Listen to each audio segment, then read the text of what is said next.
Alright, number 8 on the top 11 animated female countdown, the response to Nostalgia Critic's former countdown thing that's on his site, the guy with glasses, that guy with the glasses.com. I put a little plug for him. But number 8 is a personal favorite of his, and it's a favorite of everybody's. As you could see, it's April O'Neil from Teenage Mutant Ninja Turtles. Now, April, despite what you may think about her, is a very popular character, very resourceful. In the original '80s series, she was a TV reporter for Channel 6. She was played by two different actresses in the live-action films: Judith Hong in the first, and I can't think of a name right now, Patricia or somebody. I can't think of a name right now, but a different actress played her in the second and the third film. And basically, they kind of kept it true to her cartoon counterpart. She was a TV reporter, but not for Channel 6, but for Channel 3. As the animated series, grew later on, grew a little darker, a little bit more action-packed, she became more of a freelance reporter and ditched the yellow jumpsuit in which everybody liked to see her in. And I'm not trying to say anything bad about that, but they were used to, I should say, used to seeing her in. And she ditched it for more of a casual wear of like a vest, like a brown jacket, green shirt, pants. Um, Overall, a more darker look, if you will. And of course, she does appear in the new versions of the Turtles, which debuted in 2003 on 4Kids.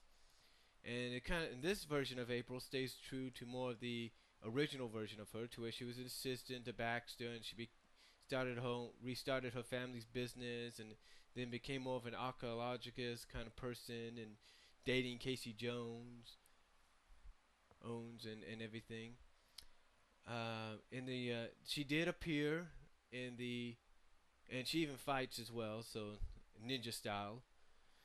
And she does marry Casey, from what we understand, in the series. And as well as she appears in the new 2008 2007 movie. She appears in that. 2007 movie, I should say. She appears in that, and she's voiced by, well, the person that played Daphne in the live-action Scooby movie, Sarah Michelle Gellar. So, but overall, April is a very resourceful character, despite either she's a reporter, archaeologist, or whatever. And that is why she is number 8 on the top 11 female countdown.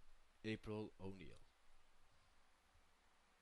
All right, at number 7 on the top 11 countdown. Sorry about that. Is Fawn Deer from Disney's Bonkers. Now, for some of you that don't know who Fawn Deer is, she originally debuted in the theatrical short, which also aired on Bonkers and on Raw Tunage, I believe, called Pedal to the Metal. From then on in, she has been known as the love interest of Bonkers, and someone that Bonkers would be willing to do anything for. She, along with Bonkers and the friends in the pilot of the Bonkers series, were fired from Wacky Toon Studios, and she, along with Bonkers the rest of Bonkers' friends, she was captured. In fact, she was the last to be captured by the villain's sidekick, and then kind of like laminated into a big plastic capsule, I guess. But she was rescued by Lucky Bacall and Bonkers. Lucky Bacall was Bonkers' first partner. And she sort of appeared off and on in the Lucky episodes. She sort of like made cameos. You'd have to really catch her. Like there's an episode where these two villains want to be color and everything, and when they toss Bonkers into the storage area where they have all the other Toons prisoner, you could see Fawn like right there. And I think there's another episode to where you could see her in a cage with other characters, so like in a wolf's trying to get is kind of like smuggling Toons in sheepskin or something like that. And she appears in a flashback of Tune with No Name, where Bonkers is telling Lucky about his movie he was working on that never got released. And then she primarily starred along with Bonkers and Jitters and Grumbles in the Confirmation episodes they put together for the Bonkers series. Basically, these were short 7-minute cartoons that came from Raw Tunage. Excuse me. And then, of course, she did reappear in the transition episode, New Partners on the Block, where she did have more speaking and screen time than she did in the pilot. As a matter of fact, you could see. Matter of fact, she's like one of the first to talk in a scene where they're kind of like having like a memorial dinner for Lucky, thinking he's dead. Um, what else? Oh yeah, and then she appears off and on in some of the Miranda episodes. Sometimes, like there's an episode where Bonkers is telling Miranda's nephew a Western story as a bedtime story, and she appears in that. She appears in Castle Bonkers at the beginning and at the end, and there's a few others. But overall, she's a very sweet, very kind character that accepts Bonkers for who he is, and has been dubbed Bonkers' not only love interest but officially his girlfriend.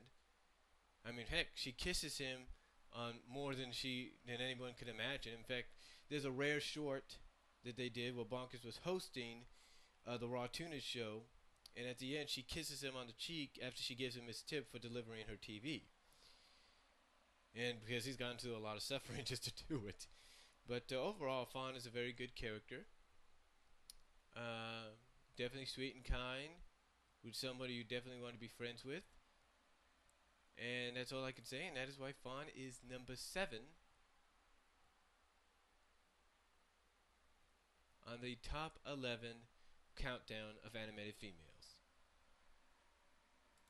Alright, at number 6 here on the top 11 countdown of animated females is none other than from Batman Beyond, Ink. Now you might say to yourself, why do you have a villainess at number 6? Well, technically, yeah, she is a villainess, she is a criminal and all that, but she basically throughout, from what some of the episodes I've seen, she's basically trying to find a cure to either maintain her mutation or try to cure her and make her normal again. She's a very, I don't want to say something that's going to get me in trouble or anything, but she's a very resourceful villainess. Basically she's sort of like a female version of Clayface from Batman, but she's made of ink, or some kind of substance that makes her look like ink. Thus, it allows her to kind of shapeshift. She doesn't. Unlike Clayface, to where Clayface can take like on the appearance of anybody, she can not only do that, but she could change herself into anything. As a matter of fact, in her debut episode, when Bruce Wayne, an older Bruce Wayne, was visiting and talking business with the Powers guy, to make sure she wasn't noticed, she disguised herself as some kind of like abstract art. Basically, she can do that kind of stuff. Now, in the last episode that truly involved her, she seeked out her daughter to kind of have her daughter help her find a cure to maintain her mutation, because she got infected by somebody she was working for, and that person stabbed her in the back. Well, unfortunately, she got stabbed in the back again by her daughter after she foolishly, or I guess desperately, gave her daughter all her credit card numbers and accounts. And instead of giving her the cure, her daughter injected some kind of dissolvent, and thus ink dissolved, kind of exploded, if you will. When she tried to attack her daughter, landed sort of like in a puddle, then exploded all over a wall and just ran down the wall, if you will, run down the wall and just slowly dissolved right into the ground. But she did live, because according to Terry McGinnis, Batman Beyond character, the Batman of the future, she has been dead before, and she comes back, and we see a big old eye in the background at the end of the episode, and we do see that she does come back. But overall, she's a very inventive, very innovative character that was made, and very resourceful, like I said, as a villainess. She's even been known in the comic book versions of Batman to Beyond to team with Batman, I guess, from what someone said. But very resourceful character, and that is why she is number 6 on the top 11 animated female countdown.